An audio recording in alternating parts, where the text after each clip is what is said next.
putting myself out there and very vulnerably saying, I'm really offended by this. I think that this is part of a racist narrative around, well, specifically Chinese people, but for the purposes of this conversation, people who are racialized as Chinese as perpetrators of a virus. And then just to have that whole thing boiled down by this white guy who was just like, no, was so upsetting for me. I went and spoke to my husband about it. My husband is white, but he's very understanding. And he was just like, oh, we need to get you some Asian friends.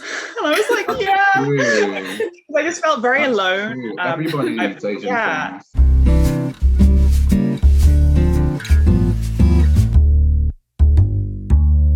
Hi, this is the Ignoramus's Guide to Surviving Humanity. I'm Ileana Chan. That's my co-host. Wei Chan. And we have a very special guest today, Mai-anh Peterson. Did I say that correctly? Hi. Yes. We practiced and everything. 10 points to you. Thank you. So Mai-anh is the co-founder of the BESEA.N network and also one of the co-hosts of the podcast, But Where Are You From? So in honor of that, we're going to ask you, but where are you from? I am originally from London. I grew up in Southeast London, but I lived most of my adult life in Scotland, in Edinburgh, and I have been living in Senegal in West Africa for the last 5 years. But I guess I would say I'm always a Londoner at heart. Oh, that's nice. That's the answer that I usually give people. That is amazing. It did sound very rehearsed. It did sound very... I've said it many times. And then usually I kind of like suss out the vibe depending on whether they say, yeah, but like, where are you from? Oh, no. That's good. Yeah, I was going to say I never get away with that sort of answer. It's always, but where are you from? Like, like your family. Yeah, like that. Your family. Yeah, exactly. And I have a problem with that because I'm just so used to just, spewing it. I'm Malaysian Chinese. My mom's from the Philippines. My dad's from Malaysia. I was born in London, etc. It's like so long. It's so long. Yeah.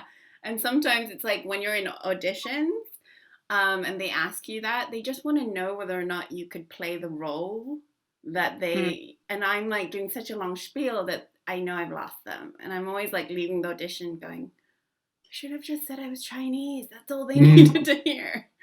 I kind of feel like when it happens in real life conversations, it's because people have got a preconceived box that they want to check.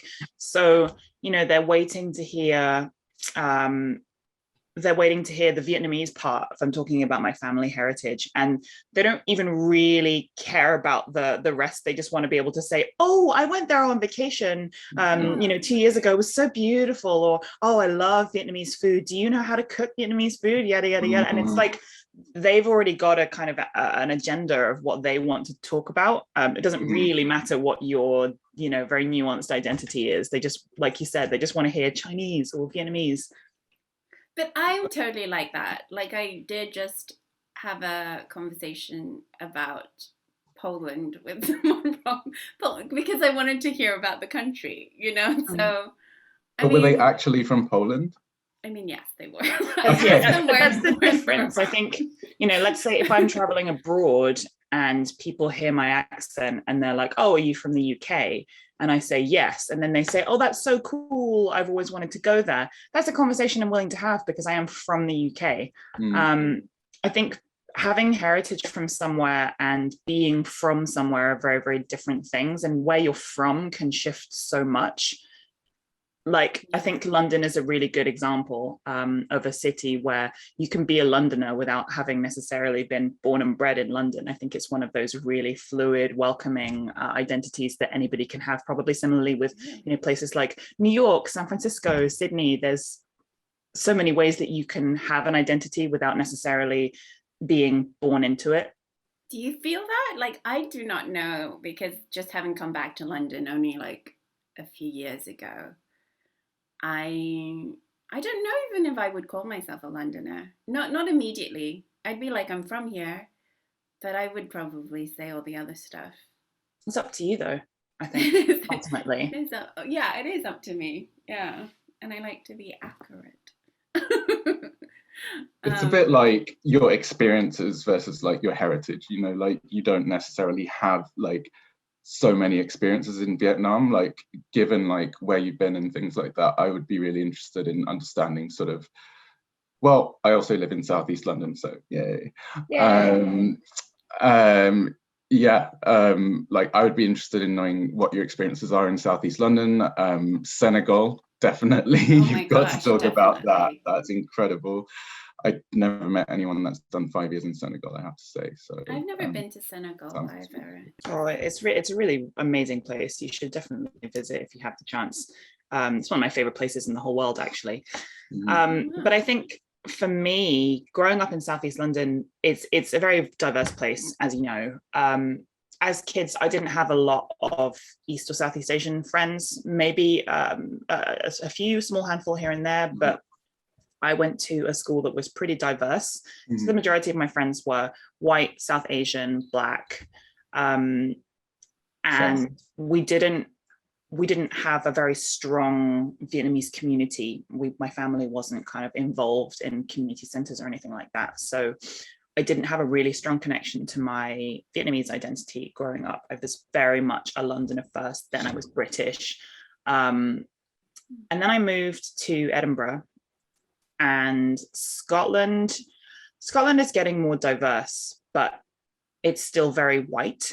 So I kind of felt like in terms of diversity, I was going backwards a little bit, but that was a very interesting experience. Overwhelmingly positive, but obviously there were a few hiccups here and there. And then I moved to Senegal, which is in West Africa. It's the furthest point of mainland Africa. And although Dakar itself, the capital, is very diverse, there are a lot of non-Senegalese West Africans. There are also a lot of different ethnic groups within Senegal itself.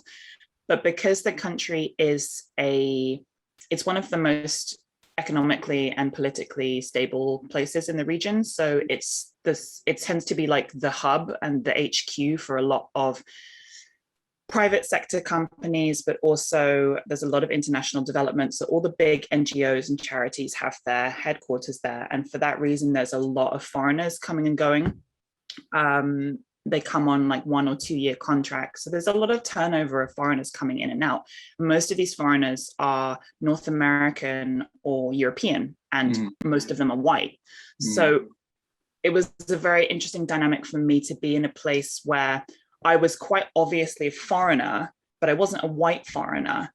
And I was very keenly aware of my difference. And Senegalese people are they're very upfront when talking about difference in skin color and different physical markers that mark you out. A Senegalese person wouldn't necessarily hesitate to say that somebody had put on weight or had got skinny or, had dark skin. Sounds very Malaysian to me. Like when I go back, I got fat shamed for the first time like last week. I've always been a stick, but with lockdown I haven't exercised. And what did my dad say? He was like, look at your tummy. And then my mum sort of no, carry on. I won't tell you my fat shaming story. Carry on. Oh my god, I'm gonna be so fat shamed when I see them. Because the Senegalese people, I don't know, and this is probably true for a lot of West Africans, but I think that it's not a bad thing. I think there's a connection between putting on weight and being healthier. You have enough money to eat. You're wealthy. If you have a tummy, it means that you've got enough money to eat a lot. So I don't know. It was a bit of a shock to be somewhere where people are so upfront about difference. And I was so keenly aware of it. And it was weird because I'm kind of used to often being kind of marginalized for not being white, growing up in a predominantly white society. But obviously I was in this place where I had huge amounts of privilege because of my passport, Western privilege, basically my passport, my bank account, the fact that, I was wealthy enough to be living in another country. I remember one of my first encounters, I was buying some fruit from a street vendor And he asked me which bunch I wanted, and I pointed to some bananas, and I said, oh, can I have those ones over there, the ones that are quite yellow? And he picked them up and he went, yellow, like you. Oh, amazing. And I was just like, and I didn't really know how to react. And I could immediately tell that he wasn't being abrasive in any way. He was kind of just making a little joke.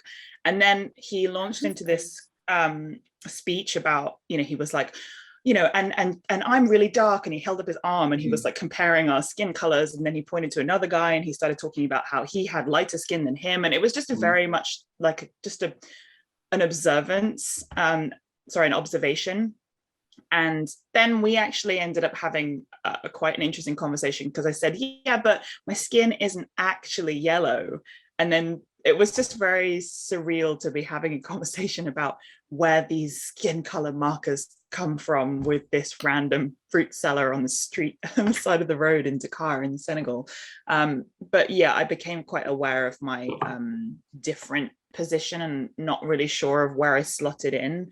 And at the beginning, the first couple of years I'd be there, people would ask where I was from, and I'd say the UK, and they'd be like, are you sure? Yeah.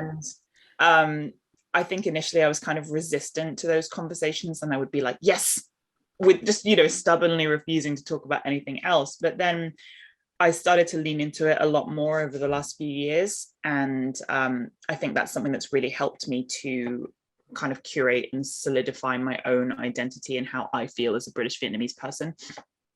I think it's so funny because there's so many levels to that sort of ignorance, sometimes benign, sometimes just like you're saying, a jovial ignorance.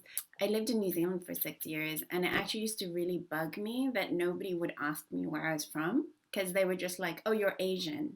And there was, at the time that I was living there, there was this huge fear of Asians. Like, there was a documentary on TV that was the Asian invasion. So it's like very clearly racist and very clearly xenophobic. And so the fact that nobody even bothered to ask me was almost worse. Like, they just thought of Asia as like one country, and that was almost more, because of the erasure of that, than if they just were frankly interested, so it's like there are so many levels of, and your bar gets set so low, like depending on, I guess, where you are. I think people who aren't white have like a radar for when something's going to be a microaggression or not, and you kind of get a vibe, when someone's talking to you and it feels okay and it feels comfortable and you feel like the interest is coming from a genuine kind place. But there are other times when you talk to someone and the alarm bells start going off and you're like, oh God, where is this conversation going? And you start to feel really awkward. I think that it's a really difficult thing to spell out on paper, but of course there's a respectful and there's a way to talk to people about their history and their heritage in a way that's kind of mutually respectful, where you give some and then they give some. But I don't necessarily want to have those conversations with everyone I meet on the street, in the same way that you might have a friendship with someone. They might not tell you all of their family stuff immediately after meeting you. It's something that you find out about people as you go along. And I think putting people on the spot just because you need to know where they're from is it's kind of like a minor act of aggression, I think, because it's like you're dictating the way that the conversation wants to go, because you need to fulfill a checkbox in your head. You need to know. And I think it's just interesting to wonder, why do people need to know that stuff straight away? Why do we need to know, short of collecting ethnicity for data, data collecting purposes in official capacities, why do people need to know immediately where somebody's from, in air quotes? It's reductive, isn't it? It's just like, you want to be, as a human being, you want to be seen and be seen, and you want to be you want to know that someone's interested in you and seeing like the various aspects of you and listening to you. And if they just focus on one thing, like your glasses or your ethnicity, and they just they just talk for 2 hours about it, and then if you live in a culture where people tend to do that, so every single person does that to you, and then every single conversation you have is about like, oh, I had the best pho in Vietnam or something like that. And you've maybe never been or have been just on holiday or something like that, then it can be very tiring. That kind of, I guess, the microaggression thing. No word of a lie. I got introduced to somebody in a restaurant recently, and the first thing that this person said was, "Oh, it's so nice to meet you. Do you know how to make pho?" I was like, "No." Hi, who are you? So that was very awkward for me, because I felt like the only thing that was interesting about me was my, predisclosed ethnicity. And that was the only thing this person cared about knowing about me from the start. And maybe they were just nervous and they wanted to relate, because I understand that, but it made me feel awkward as hell. Can I swear on this podcast? Yeah. Okay, it made me feel awkward as shit. And I was just like, okay. And then it just made me not want to have a conversation. I just kind of was like, okay, cool, I'm going to go over there now. Yeah, I think you're entitled to feel however that question makes you feel, like, and I find that really kind of freeing about a lot of the dialogues around how to navigate race, which are coming up. And it's just like, in the past, you would have to be like, oh, well, what was their intention? Did I say the wrong thing? Did I overreact? And it's like, no, you didn't overreact or underreact. If you feel like saying that, then say it. It's the same as them. They felt like asking you, so they did it, and they didn't worry too much about the impact. So I think, whatever you want to, however you want to feel about being asked where you're from, that's the valid reaction. Yeah, that's so true. There's no right or way. There's no right or wrong way to react to your own experiences, because they're yours. Yeah. So I think that some people like to be prescriptive about it and say, oh, well, you have to take into account what their intentions were. And it's like, I don't have to do anything. I'll do me. Yeah, I don't know. Yeah, I agree. It's like, what I mean, I do tend to do that, I guess, but it's just like, at some point it's just like, you're kind of boring me. Do you know what I mean? Like, you're just a boring person.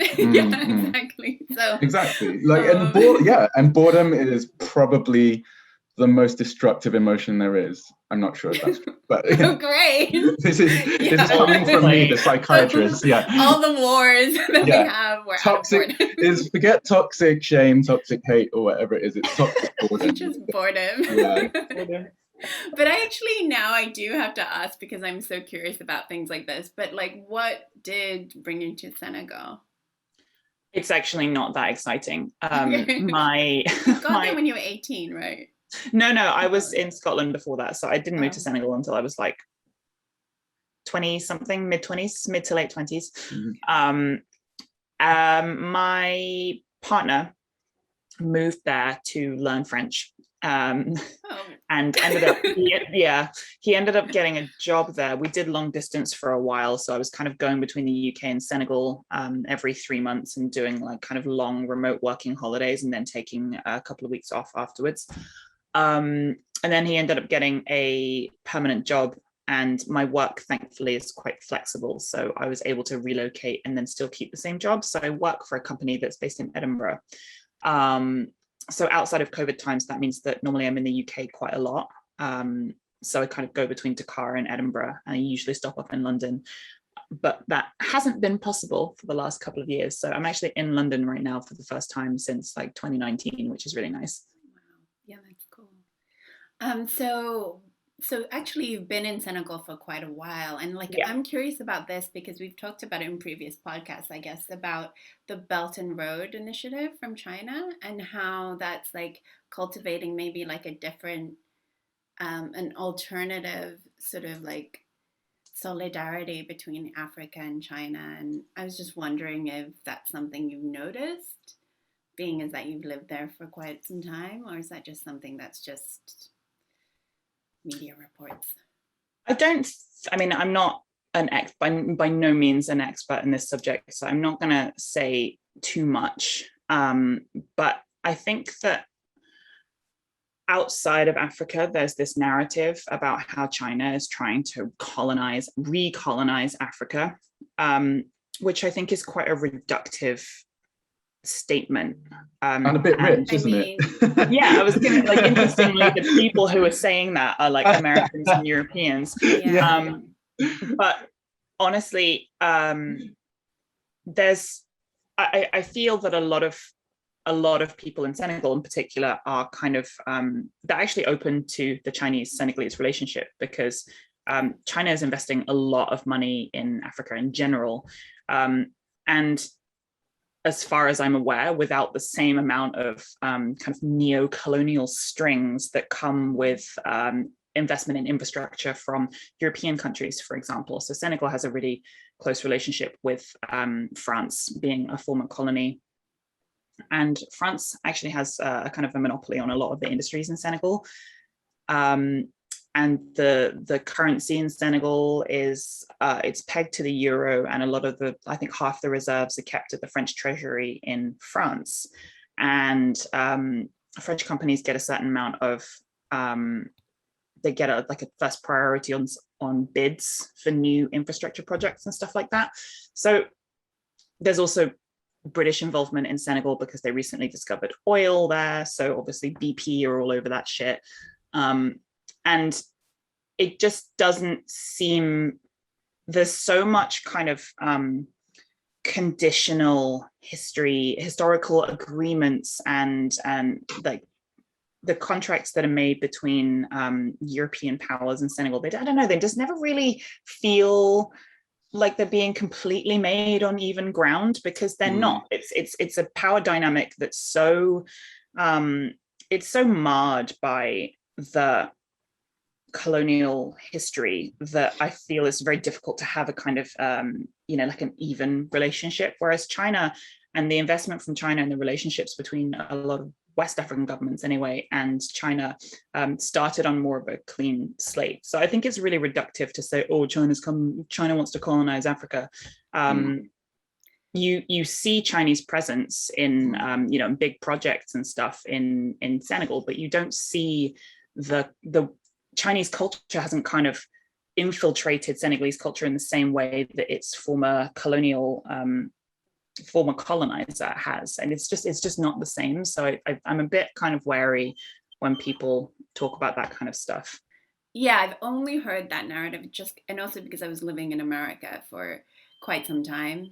So that narrative is very prevalent in the US and here, I guess. But from people that I've spoken to from Africa or from Asia, that's not their perception of what's going on.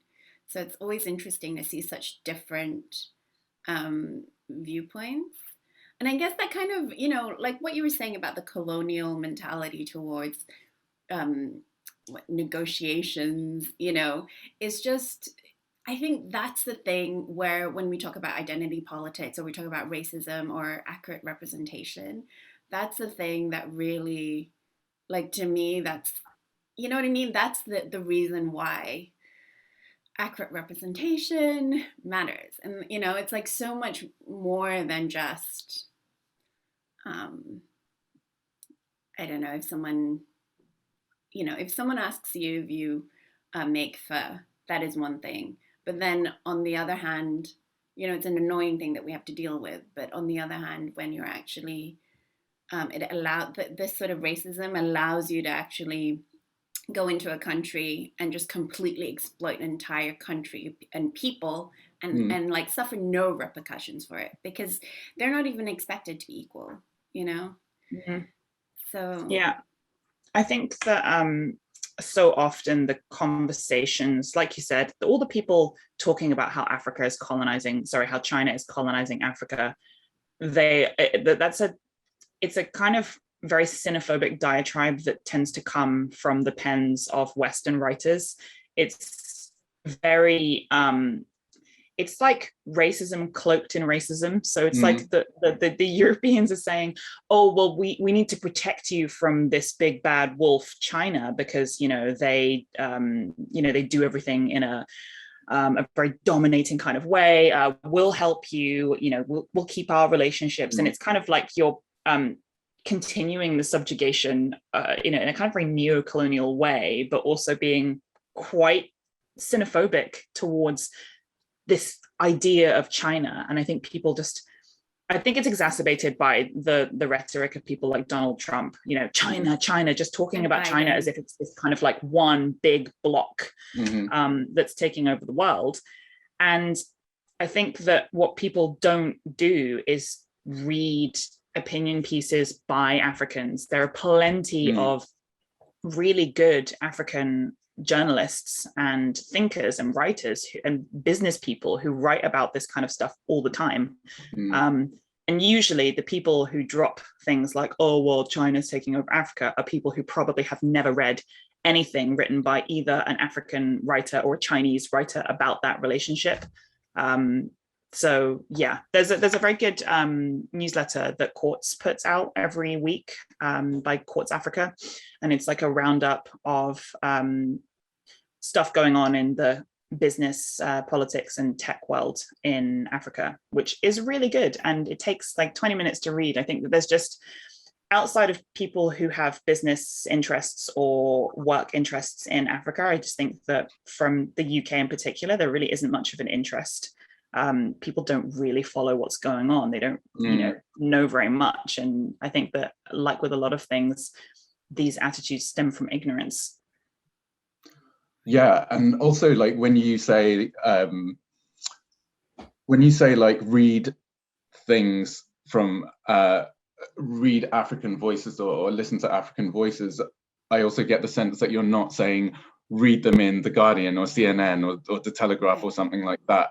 It's because a Western newspaper will always uphold, the examples of Africans who are saying what they want to hear. So I find it really interesting that you were able to drop some resources on places we can go. Yeah, awesome. So tell us a little bit about, or a lot, about how BESEA.N started and what. Yeah, I want to know. Because I was looking at your website, Instagram, and it was just started, well, both. And it started only last year? Yes, it was launched we met about a year ago, and we launched on the 16th of September 2020 officially. Oh, you only met a year ago, so you're not like lifelong friends? No, how did you guys meet? Oh, okay, you want to hear the love story? I do. Okay, so it was the middle of lockdown. The world was, well, it was actually pre-lockdown that we started to notice it, but it was around about the time where the argument in the UK was raging about whether or not people should be wearing masks. And we all noticed that the media in the UK, in particular, places like the BBC, The Guardian, were talking about lockdown restrictions and whether or not masks should be made mandatory. And they were talking about them in places like, Lancashire or rural places in the UK, for example. And then they would just slap on a photo of some generic like Getty Images picture of some East Asian people in Hong Kong or something, which just didn't have any connection. And I noticed it once or twice. And then I started to notice all of these articles, and just without fail, there would always be a picture of somebody who was supposed to, I guess, be like generically Chinese, but easily could have been any East Asian or even a Southeast Asian person, where they had nothing to do with the content of the article. And so I started to complain to the BBC, to whatever newspaper it was. And then I saw it happen in The Guardian, and I was like, you should know better than this. So I wrote a really polite, but quite miffed email to the reader's editor. And I got back a really gaslighting reply from the reader's editor assistant. And so obviously I Googled him, and he's a white guy. And I suddenly just had this moment. You want me to drop his name? His name is David Whitfield. David Whitfield, the reader's editor of The Guardian. David. And so I hate all David. I said, I pointed to, the spike in hate incidents against East and Southeast Asian presenting people in the UK, and said, don't you think that this kind of prevalent imagery is creating a connotation and reinforcing a stereotype that ultimately could culminate in an act of violence. And he was like, no. And he even said, and then I think he even went as far as to say, it's not racist, because if anything, we're showing that these people are you know, like they're compliant with health and safety regulations. Literally, fuck off, David Whitfield. Like, fuck you, get out. Fuck everything you stand for, David. Anyway, so I was really upset by this, and I remember I just felt, you know, being told, putting myself out there and very vulnerably saying, you know, I'm really offended by this. I think that this is part of a racist narrative around, well, specifically Chinese people, but for the purposes of this conversation, people who are racialized as Chinese, as perpetrators of a virus. And then just to have that whole thing boiled down by this white guy who was just like, no, was so upsetting for me. I went and spoke to my husband about it. My husband is white, but he's very understanding. And he was just like, oh, we need to get you some Asian friends. And I was like, yeah. I just felt very alone. Everybody needs Asian friends. And I felt like I didn't have anybody to relate to. And he, not being Asian himself, he recognized that. So we kind of had a joke about how I was all alone. And then I didn't know what to do with myself. So I started angrily posting into the ether that is Instagram, posting stories, sharing things. I even posted the reply that I wrote to David. And I kept tagging, I can't remember, there was like a British Asian account. I kept tagging in the hope that they might share it. And then it turned out that other people had been doing the same thing, had been complaining and also receiving these gaslighting replies. And so somehow I ended up being tagged in the same post or same story as Viv Yao, who is one of the other BESEA.N co-founders. Yep. And then she was tagging me and stuff. And then she was tagging in these other people. And I was like, who are all these people? But this is great, yay. And then somehow a group got made and we agreed to pool our resources. And at the same time, Viv had started this petition, a change.org petition, which is now up to like 30,000 signatures or over. Viv had started this petition. We found ourselves in a group. We decided to pool our resources. And it was just this kind of perfect moment because someone said, oh, I'm a graphic designer. And then someone said, oh, I've got background in research. And I said, okay, great, I can do copy editing. And it all just kind of came together. And we put out some infographics about, exactly what the problem was. And then linked it to a spike in hate crime and hate incidents and so on. And so we started using this hashtag, We Are Not a Virus. And we decided to launch a campaign with Viv's petition at the forefront of our messaging. So we were trying to get as many signatures as possible. We wanted to attract the attention of government, which we eventually did. And by this point, people were asking us, like, what should we call you? Does your organization have a name? So they were calling us the We Are Not a Virus girls for a while. And then we eventually realized that we needed something more concrete. And it just kind of happened. We just realized that we wanted this to be a long-term thing and not just this short campaign during the pandemic period. We realized that there was a huge dearth in the UK of groups representing the interests of East and Southeast Asians specifically, because I think in the UK, when we use the word Asian, a lot of the time we're talking about South Asians, just due to the difference in population sizes. The two biggest Asian ethnicities in the UK are Indian and Pakistani. So we really felt that we had been kind of left out of a lot of the mainstream discussions around Asianness. If you think about like the BBC Asian Network, it actually should be called the BBC South Asian Network because there is no representation for West, Central, South, or Southeast or East Asians in that network. And that's something that we see on our TV. It's TV, radio in general. We just realized that there wasn't very much visibility. And so we did a lot of searching. And by this point, we were still using Asian.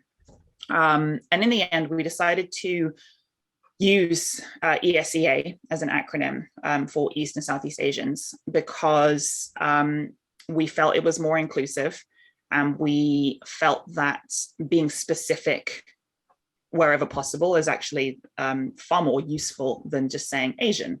So it's difficult, I won't lie. You have to actually learn which countries are in South Asia and which countries are in Southeast Asia. But we put together resources for all that kind of stuff. And we started building educational resources, taking notes, doing research, and we put together a website, the aim of which was kind of across multiple axes, I suppose. The first one was to provide educational resources that could be used by teachers, by businesses, by individuals, just on the different dynamics and the different sort of challenges facing East and Southeast Asians in the UK. So we have resources about geography and different festivals and celebrations. We have reading lists, we have research papers and things like that. And then the other was that we wanted to provide a space to kind of showcase and celebrate different EC talent. So we would interview people, we would commission pieces by writers, opinion pieces, movie reviews, all that kind of stuff.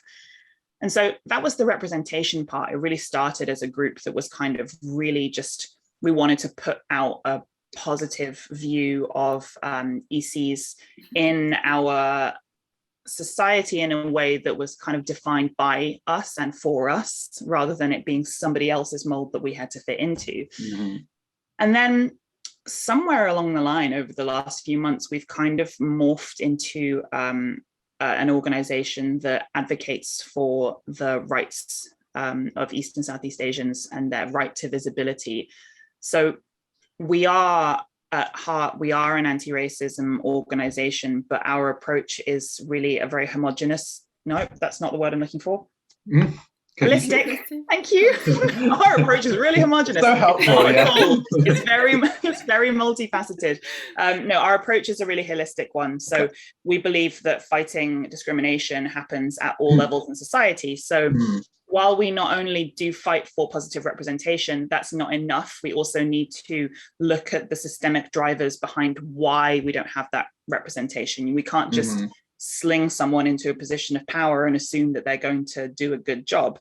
So we do advocacy work across different levels. You know, we do kind of panel and speaking events for companies or educational institutions like universities. We have done advocacy workshops to inspire, I guess, groups on how to advocate and how to collectively organize. We write pieces for other publications sometimes. Like I said, we put out opinion pieces on our own website. And yeah, we have this podcast, we have a newsletter, we have like so many fingers and so many pies. But I guess two of the big moments for us in the last year have been, we caught the attention of an MP you might have heard of, whose name is Sarah Owen. She is the Labour MP for Luton North, and she's the only MP of EC, female EC ethnic origin. So there's another Conservative MP called Alan Mack, but I mean, Alan Mack has said so many times that he doesn't want his ethnicity to have anything to do with this politics. So bun Alan, to be honest. But Sarah, by contrast, so she's Malaysian Chinese. And she is so engaged in the community's interests, and she really has committed to publicly fighting racism, both on a personal level and also with regards to her work. So she tabled a historic debate about racism towards East and Southeast Asians in the UK. And it's the first time that anything like this has been discussed in Parliament. And so we all listened into this historic debate, and listening to her talk about her experiences with racism in front of MPs, it was so emotional, really, to hear stuff that we could all relate to being talked about in Parliament. You could watch it, live on Parliament TV. And then, you know, there were other MPs. Don't you? Yeah, it's on the website. It's on the BESEA.N website. Other MPs from the Labour and Green parties showed up, and they were MPs who have, you know, quite large East and Southeast Asian communities in their constituencies. And so there was, for example, the MP for Liverpool, whose name I can't remember, Kim something or other. Liverpool, as you might know, has a massive Chinese population. It's got one of the oldest Chinatowns in Europe, and was recently the subject of a lot of news around the disappearance, the secret deportations of Chinese seamen who were in the 1920s. In the 1920s, they were kind of asked to come and help rebuild the infrastructure, and then they got deported without their families ever knowing where they were. So there are loads of mixed Liverpudlian white Chinese people growing up who you know, they thought that their fathers abandoned them. So yeah, all these MPs turned up and just shared these really encouraging stories about their communities, but also about the fear that their communities were feeling during this period, about increased rates of abuse and hostility. And that was amazing to hear. The downside was that none of the Tory MPs showed up to represent, which was not altogether surprising, but it was interesting. Just kind of it was kind of a good picture of what the situation is like in the UK. Like, we are starting to be able to talk about racism in this kind of way, but there is still this, I guess, disinterest. Nevertheless, we persisted, and we were able to have a meeting, or several meetings, with not only the Cabinet Office, but also the Minister for Digital Media, Culture and Sport, Digital Culture, Media and Sport. And we got her to announce our issue in the Commons to Matt Hancock, RIP, not really. And so we asked them, you know, we want you to publicly condemn what's happening, which they did. Which was a big deal for us to have this put on the radar. And so I'm not going to say that the issue has magically been fixed, but I think that due to the work of groups like BESEA.N, but also working alongside other organizations like the Southeast and East Asian Center, like Kanlungan Filipino Consortium, you know, we're like ESEA Scotland, we are getting these issues on the radar of the Cabinet Office, of the Metropolitan Police and different police forces. Like, it is starting to happen, but there's a really long way to go. And unfortunately, a lot of that is tied up with funding. And the reality is that a lot of the groups, particularly those who are doing actual outreach work with communities, and perhaps with people who are harder to reach, who maybe don't use social media, like older people or some migrant populations, for example. Those are the organizations that really need money right now. And we don't see enough funding. So there's kind of there's positives and negatives. Like, we are seeing these conversations come out into more public consciousness now, but there's still a really long way to go. So I've talked to quite a few of those I don't know if you would call them organizers, community outreach people, and they have said that the funding has been so significantly cut under Tory government. So it's like, sometimes when we think of, there's no real difference between the parties anymore, but these people really do feel. And the reality is that the government relies on community groups like that, particularly, for example, community centres. There are a lot of Chinese community centres in the UK whose funding has been cut hugely in the last few years, but it's kind of like a vicious cycle, because the government actually relies on communicating with those centres in order to reach certain demographics and populations, but they can't keep going if they don't have the money. And there are plenty of organizations that are really struggling in this kind of vicious cycle. And it's frustrating to see, because it's like, well, you need us, but if you need us, then you have to support us rather than just only when you need something. And so that was that was our major one of our major achievements, was kind of getting this messaging into it's amazing, into the sort of parliamentary consciousness, I guess. And then the second is that we are launching the UK's first ever East and Southeast Asian Heritage Month, which started a conversation among us about heritage months and how, so we have a Black History Month in the UK. We also have a South Asian History Month, which we're currently in right now. That goes from mid-July to mid-August. And there's a bunch of other months. And we were talking about it and we thought, how do you start a month? And I don't really know the answer to that, but what we decided to do was just start one anyway. So, what's our month? I'm really curious. What's our month September. And why did we pick it? September. That's the best month. I'd like to say that it was because that was our like preferred month, but basically I think when you want to start a month, you have to make sure that you don't shit on other people's months. We wanted February because February is, you know, February is like, there's usually Lunar New Year and lots of stuff happening, but February is a month that's clearly so important that I can't remember whose month it is. Oh God. Anyway, there was a month in February. I think it's either US or UK Black History Month is February. Like there's a November and there's a February, and I can't remember which. So we obviously didn't want to take that. So we chose September because there's also kind of like a lot of cultures are celebrating Mid-Autumn Festival. There's also Malaysia Day. I think there are a few. You mean Independence Day on the 31st of August? No. What's Merdeka Day? Don't quote me on it. I'm gonna find out. I remember we looked it up and we were like, oh, this is actually cool. There's a holiday here. There's a holiday here. No. So we picked September. Also, you know, the weather hopefully should still be okay for kind of things outside. We're using our platform as the I guess the central repository for the information, but we've opened it out as something that anybody from either individuals or organizations who are East and Southeast Asian or who represent the interests of East and Southeast Asians can put on an event.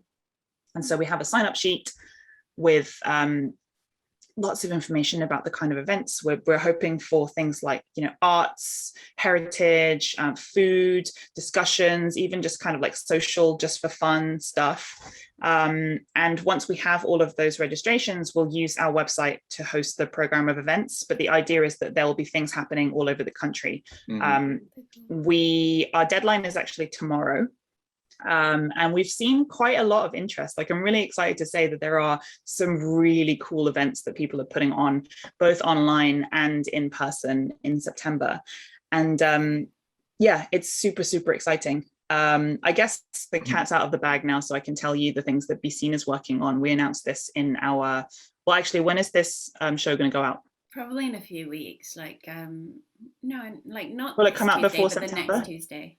Yes, okay. Yes. So I can say this. So BESEA.N is working where we've got some of our own projects that we're putting out as part of this program of events.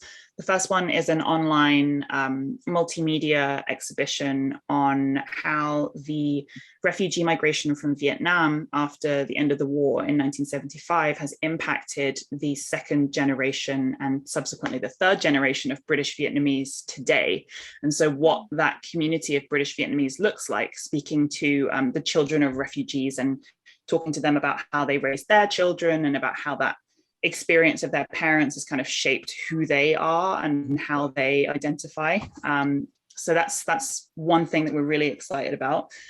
The second is BESEA.N's first birthday party, which, fingers crossed, COVID restrictions permitting, is going to be an in-person event in London's Chinatown. We will have an afternoon of panel talks around different themes on what it's, what the EC experience is like in the UK. And the third thing is on that same day, this is Saturday, the 18th of September, we are going to have an EC talent night, which is going to be an evening of kind of comedy and other performances with drinks afterwards. So we're very, very excited about these things. We have two in-person events and one online event. And we're right in the thick of organizing right now. So we're kind of just running around like headless chickens trying to get everything done. But yeah, we're really excited about those. But the program of events is looking really cool so far. There are so many different things happening, from exhibitions to talks to book clubs and yoga and all this kind of stuff. So we're really just focusing all of our energies into that right now. Ileana, you're an actor. Yeah, but I'm not funny or apparently talented. You are unintentionally funny. I'm unintentionally, that's true. You need someone to fall off with something. I'm very clumsy. So see me at the end, send me an email. Yeah.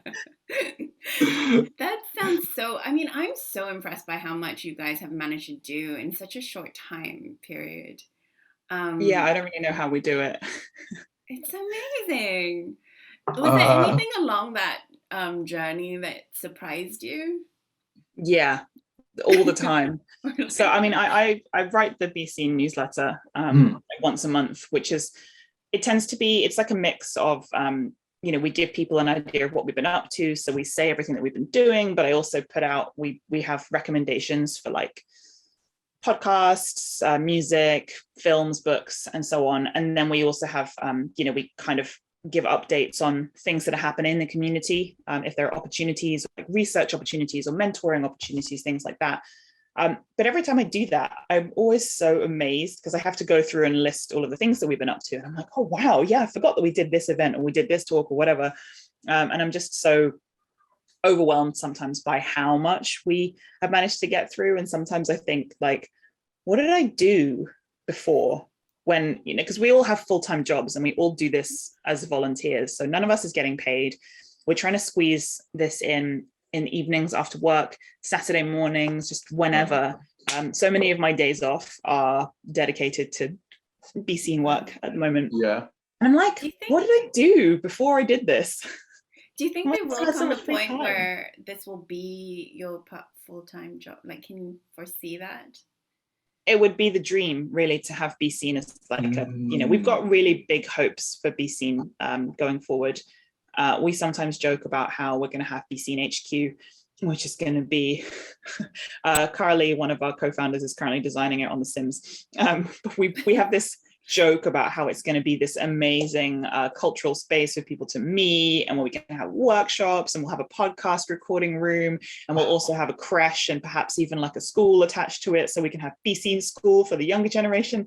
And you know, we joke about it, but I would love to see the day eventually where this becomes you know, a full-time thing with a physical location. Who knows? But I mean, you know, we're a long way off. I want that so badly. Yeah. It's my dream. But also, like, you know how when we grew up and we had Chinese class, like me and Wei, we had Chinese classes and those like community. I mean, so it makes sense to update it for our new current, you know, time, and that we would have a EC1 or BESEA.N. Yeah, that just like makes so much sense to me. It would be so nice if we just had like a, I don't know, I guess, yeah, like the equivalent of like a youth center, or like, you know, people used to go to like Chinese school or Vietnamese school or whatever. Yeah. Just to have that, but just like as, I don't know, just as a place for people to hang out and connect, but also where there are like community events being organized in a space that we could, you know, use. Again, this is all just, it's a pipe dream for the future, but one day, who knows? We know that we need a space like this. We know that, you know, we need more. There are organizations who have been working tirelessly for years, but we need more of them. We need more spaces. We need more voices.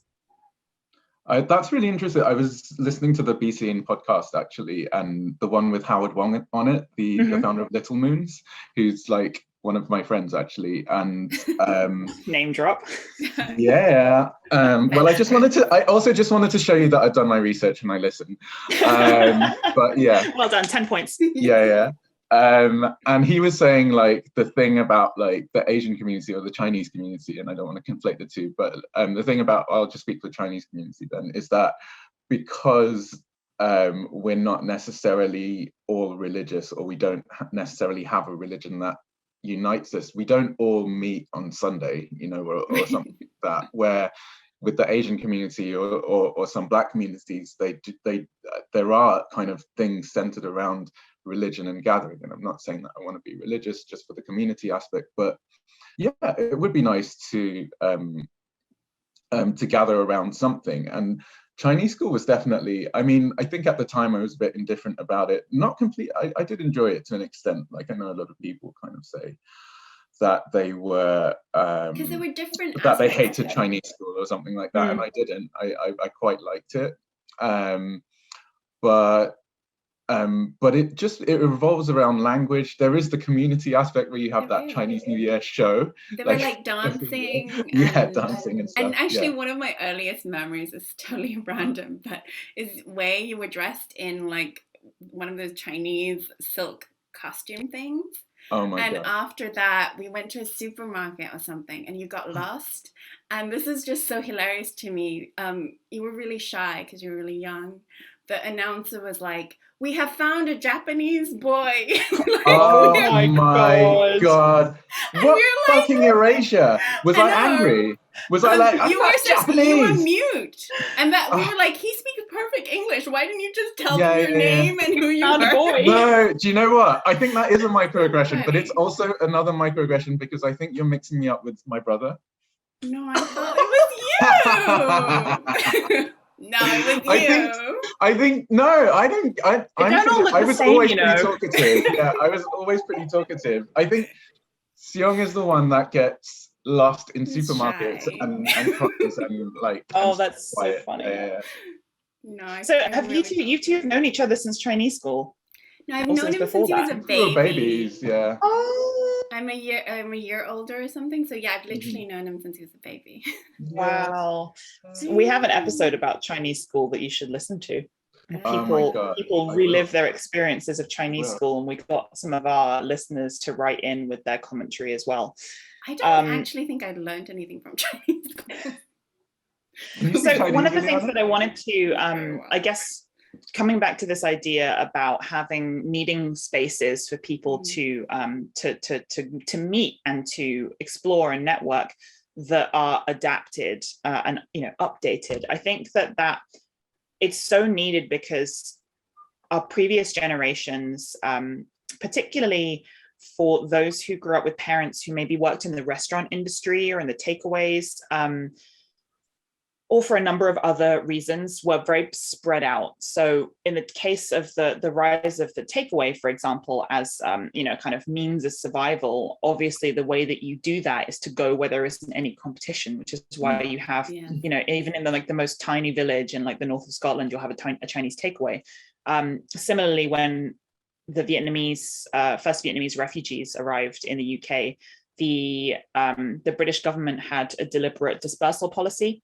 Wow. Which was aimed at better integration. So they would send these Vietnamese refugees to just different places all over the country. And the different people that we've spoken to from these communities, they've been in like Aberdeen or Leeds or wherever, or outside of these places. And the idea was for integration, but actually the result was that a lot of the time these communities these families were extremely isolated and they didn't have the support networks that they needed.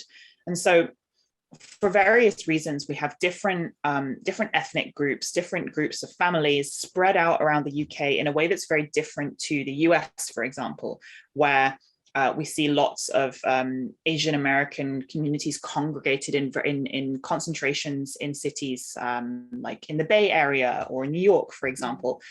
And so we're much more spread out in the UK, but with the way that the world is changing, the children of these economic migrants or refugees or whoever they are now moving around the country. Families have moved to cities in search of community, and now the children of those families have been moving around. They don't necessarily have jobs in the same industries as their parents. They're kind of fulfilling the whole point of why their parents migrated in the first place, was to have a kind of more opportunities for their children.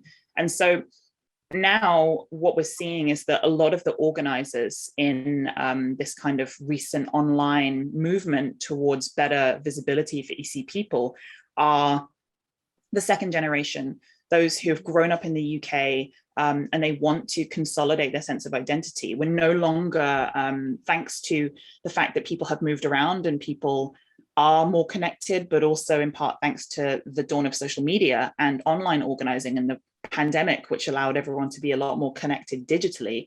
Thanks to those two things, we now have a dynamic that's much more connected than it ever was. And we need spaces to match that dynamic. So people are connecting virtually and digitally all the time. And what I think is going to be the case over the next few years is that we need to have kind of consolidated centers of interest, physical places where these this online organizing can be taken into real life, into real life interactions. I mean, so yeah, we need to update our spaces. Yeah, and also I just even talking about this right now, it's just like striking me that one of the things about going to the Chinese school or whatever was, yes, we were learning about our heritage, but also it was the place where someone would tell me, oh, you're not Chinese enough. And it's like now we're in a different generation where we are allowed to integrate, like you're saying, all our different parts of our identity, and having a space and a community for that would just be so amazing and needed. And I mean, I definitely think it's going to happen. It will happen. It will happen. If there are any listeners who happen to be, millionaires or have, spare few $100,000 just lying about, or like have the ear of a millionaire, yes. Yes, be seen. We'll have all the links underneath this video. Yeah, be seen HQ. 10 years time, I'm manifesting it. Yes. Yes. I mean, we're going to look back at this and it's going to just be so emotional, because we'll be at the top of the tallest tower in London, It's so easy to extract. It's so easy to snowball though, because we go okay, well, BC is a BC and HQ. It's going to need somewhere to eat. We'll have to have a canteen or something, and then it'll be oh yeah, but we're going to need a street food stall, and then we'll need a cafe. But we might as well just get a food court. So then there's all these different and then we can have we can have space where different businesses, caterers can come and they can have their food trucks, and you could get oh my god, and then you have a massive bat signal type spotlight that shines up into the cloud and makes everybody assemble. Instead of a bat, it's like a dumpling. We're having a gathering. A dumpling. Yeah. Oh my god, I can't wait. Also, I love dumplings. I want this. I'm interested, because you talk a lot about communities and refugees and things like that, and there's always these kind of there's different aspects to how we think of the Asian community or communities, and there's the stereotype of that kind of Asian professional working in tech or finance, the kind of affluent ones, and then you've also got people who've just come over, and there is a very large Asian working class. What is the demographic kind of breakdown of your membership, or what kind of people have you got, and what kind of people do you want to reach out to more? So I'd say that, I mean, I kind of talked about this earlier, a lot of our community and reach is made up of the second generation, so the children of people whose parents moved to the UK for whatever reason, whether it was economic migration, or they had a job that they had to come over for, or if they were refugees or whatever it was. So I think that we have a huge amount of second gen British born, or I'm not British born, but we're quite inclusive in the way that we talk about what it means to be British. That we're very, very keen not to establish any kind of gatekeeping mentality, because people's relationship between what it means to be British might be very, very different. So I'd say we have a lot of second gen people, and there are, as you said, there is a really big working class, and we have a lot of the people in our community are the children of those people. I'd say it's a mix. There's probably also quite a lot of, middle class or more privileged people in our community. I think predominantly, they're all people who have found us via social media. So I think that's a certain demographic that we don't tend to reach as much, is older generations who don't use Instagram, for example, because Instagram was kind of where we started with a lot of our organizing. But we've been really fortunate to partner with some organizations who are working with those communities. So we recently did a workshop with China Exchange, who work, they're based in London's Chinatown. And we recently did a workshop, an advocacy workshop. And I'd say the majority of the people in that workshop were like over 50, which was really great for us because it's quite difficult for us to reach those communities. Typically, we've only been able to do that when we've been in kind of big media publications like magazines or newspapers or on the radio. Because I think it's, a generational thing. A lot of people prefer to listen to the radio than be scrolling through social media. So that's a demographic that we really would like to hit more of. We put a lot of focus on our newsletter for that reason, because some people, they prefer to receive an email with updates rather than, scrolling through and looking for updates.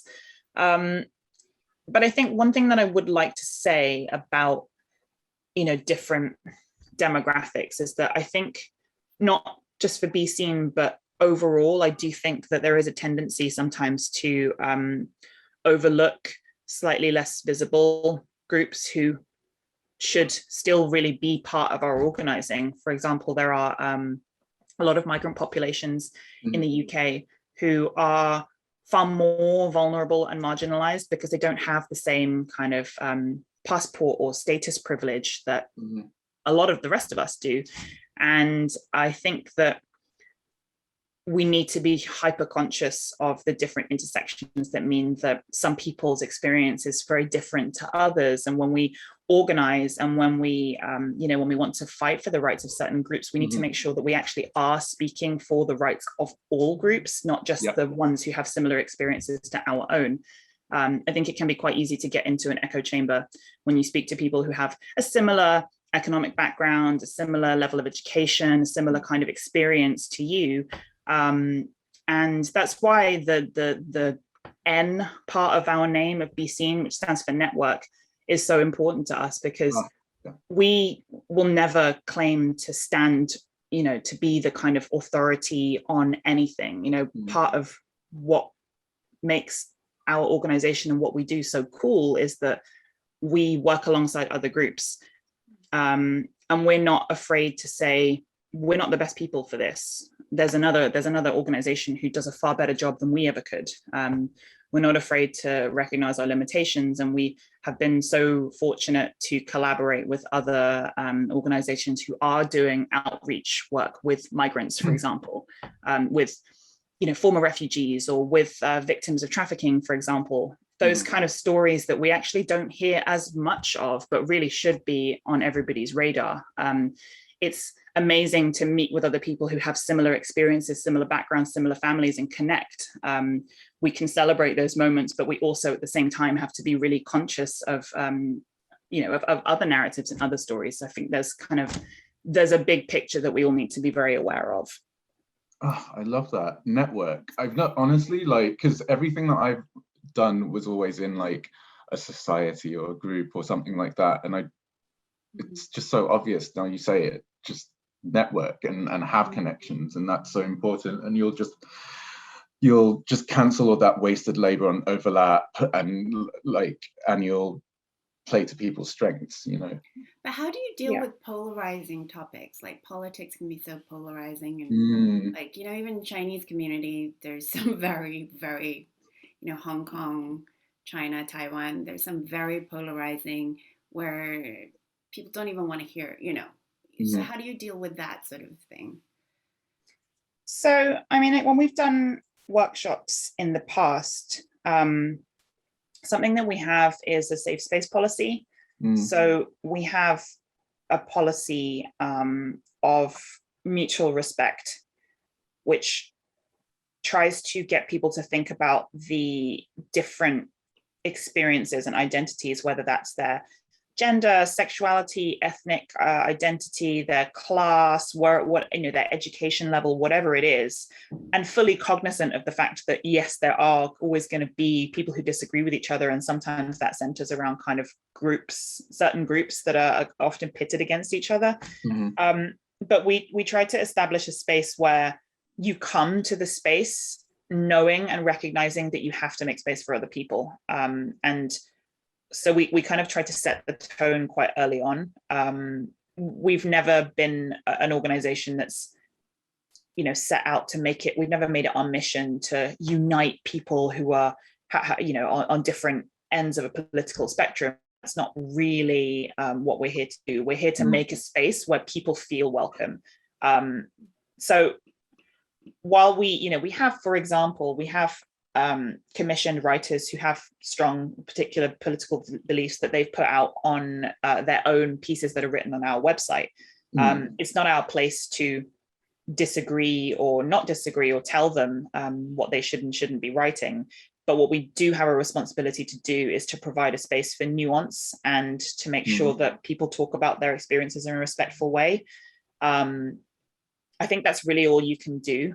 I think that you get into very dangerous water when you're trying to come out and, we're not trying to fix people's beef with each other. We're just trying to provide a space where people can talk about their experiences. Yeah, it feels like it's you've done tricky. it very gracefully, though, I have to admit. Because yeah, you don't actually, what's interesting about it is that you haven't shied away from controversial topics, because some of your writers have controversial ideas or opinions, but yet it's not done in a way that seems polarizing. Yeah, so it's like it's a very tricky negotiation. When we have come up against kind of controversial things, I mean, and I'm not saying that we're perfect, you know, we've definitely, we may have provided space for things that people might have taken offense against. I think when dealing with controversial topics, we try to ask why these different polarizing opinions exist. What are the cultural, political backgrounds towards why perhaps these two people are having a disagreement, or these two sides are having a disagreement. Yeah, like, I think one thing that we're also quite conscious of is just being very honest about what we know and what we don't know. And I think that the humility, people find that quite comforting. I think if you set the tone by creating a space where you're like, well, I know everything about this and it's got to be this way, obviously people are going to kick back at that. And so I think when you have a space where you're quite humble about your limitations and also about not speaking to the experiences of others, we're really big on validation, and that everyone's experience is valid. So if they want to talk about how they feel about something they've experienced, it's nobody else's place to tell them that they don't feel that way, because that's kind of how BESEA.N started in the first place, was we were all being told that what we were feeling wasn't valid by the same guy, right? So, David. So, David, I mean, what's his name? Thank you, David, for teaching us all a lesson. So, David, your ignorance has inadvertently sparked the BESEA.N headquarters at the top of the Shard in London Bridge with the bat signal in the shape of a wonton. So, yeah. Thank you, David. Yeah, now I feel terrible because we should wrap up, and I don't want my last word to be thank you, David. Thank you, Maya. Yeah, we do have to wrap up. What are the? Can we? Yeah. What are your last parting words of wisdom? Okay. Well, so now I have a question for you both. Okay. Team rice or team noodle? Oh no, I can't do that. Yes, you can. Rice. Well, there was barely any hesitation there. I'm Cantonese. I'm part Cantonese, so it's got to be rice. Oh my gosh. I really can't choose things like that. First of all, I'm trying to lose weight forever, so I'm not even eating either. So you choose neither. I have to choose neither. That doesn't sound fun. I have like these kelp noodles that taste like tanghun. So no, but really, I love rice so much. I mean, I love them both. I can never choose. Sophie's choice. It's a really polarizing debate, and in BESEA. So BESEA.N, there are 6 of us, and we're split equally. So we have 3 team rice and 3 team noodle. Yeah. What are you? Team noodle. Team noodle for sure. No, I could honestly, I would be upset if I could never have noodles again. But imagine if you never had laksa. I would die if I couldn't have rice again. So it's team rice. It's a life or death. Yeah, I would literally just off myself. I'm sorry. No, this is not. No. I can't. Wait, I can't take choose that out. that. That's kind of that was a bit dark. That was no. We're keeping that in. We're gonna have that as the teaser to this episode. Thank you so much. I really appreciate your time. Thank you for inviting me. It's been so lovely. I love your work. It's amazing. Thank you. Yes, I'm coming. Thank you. And we're gonna hang out in the HQ. Yeah, hopefully we'll see both of you either virtually or in person for some of our events in September. I hope so. Yes. Thank you. Thank you. Thank you.